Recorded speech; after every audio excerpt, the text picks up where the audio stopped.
Welcome to our first activity. Yes, the breaking news. In a war with China, the US Air Force needs to make robust all elements of its kill chains and guide ordnance from target identification to engagement, since that is what the People's Liberation Army will disrupt at various stages. This was the common consensus reached by experts and serving retired senior USAF generals at a webinar held by the Mitchell Institute of Aerospace Studies. Former USAF Deputy Chief of Staff for Operation Lieutenant General Joseph Gosteller, now a senior fellow at MIAS, commander of the 57th Wing Brigadier General Richard Goodman, and MIAS senior resident fellow Heather Penny also noted a poor ratio of fifth to fourth generation fighters, where the former should be available in sufficient quantities as the latter is not survivable in today's high-end fight. The kill chain is the sequence of processes from target acquisition to engagement firing, where until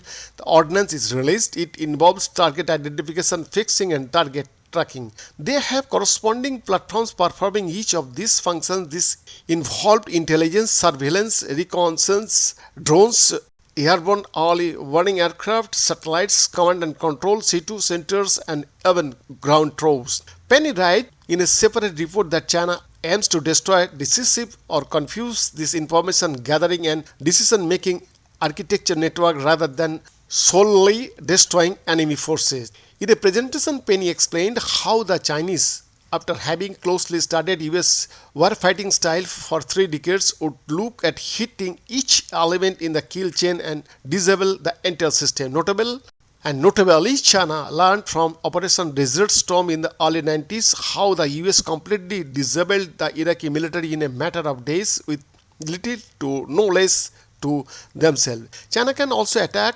components of US military kill chains with electronic warfare, where it jams, for instance, the Link 16 data links that link nearly every US air and ground asset. The preventing the flow of this information between various systems is sufficient to disrupt the kill chain that will be preparing to fire on Chinese targets. For instance, shooting down large AEW and C aircraft like the E-3 Sentry will force USAF and US Navy fighters to adopt or introduce an ad hoc workarounds, slowing down and tempo of American operation and speed of the kill chain. It is worrisome that China has already moved in the direction of strengthening its own kill chain elements with the WJ-8 high-speed strategic reconnaissance drone. China might use the first flying high-altitude drone to complement the existing kill chain by plotting its location and help coordinate other units to form an anti-ship raid against it. It is different matter that the WG-8 has long been concluded to be a reverse-engineered version of the Lockheed Sunk Works D-21 from the 1960s. Penny specifically said having a large number of the B-21 radar and the F-35 Lightning II was vital, given their stealth and electronic intelligence capabilities, and not to repeat the mistake of the B-2 Spirit and F-22 Raptor. Despite considerable investment, the two aircraft were only built in small quantities, which are inadequate against the tens of thousands of possible targets in a Pacific air campaign.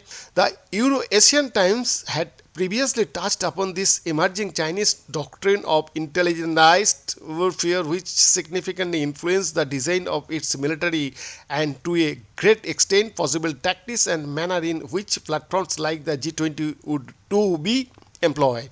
But even more interesting is that the USAF has been considering attacking Chinese kill chains, as was admitted by Pacific Air Forces Commander General Kenneth Wulfsbach in a March 14, 2022 seminar at MIAS. This was also the same famous event where Wulfsbach admitted they were relatively impressed with the G-20 and how it was being flown professionally, after making the stunning revelation that the F-35 and the Chinese stealth fighter had encountered one another over the East China Sea.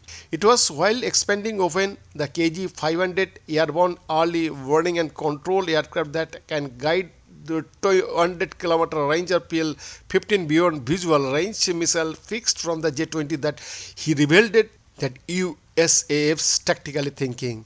Some of their very long-range air-to-air missile PL-15 are aided by the KJ-500. Being able to interrupt that kill chain is something that interests me greatly, Wilsbach had said. Beyond the report, Posak TV.